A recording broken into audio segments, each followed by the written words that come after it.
相傳在戰國末年，太行山深處有一座無人敢進的黑石峰，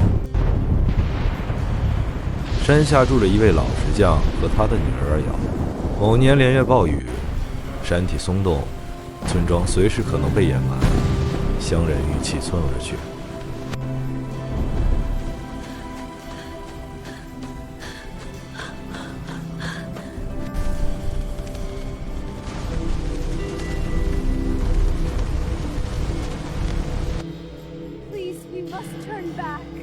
I cannot. My path is set. But the danger is too great. 老石匠卻說，若黑石峰真有山神，當求其一見。當夜，他獨自登山。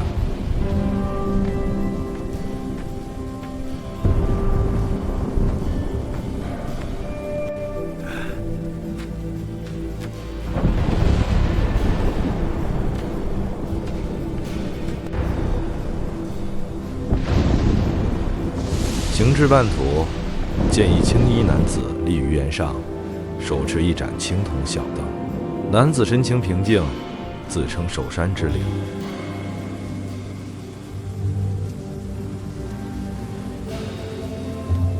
他說：“燈不滅，山不崩，但人心若散，山亦隨之。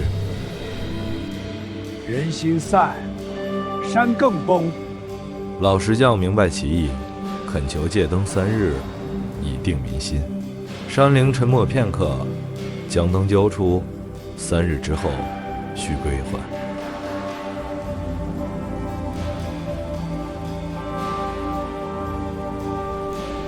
次日清晨，阿瑶提燈立於村口，青燈微光穿透雲霧，鄉民見此，不再逃散，齊力修舉故坡。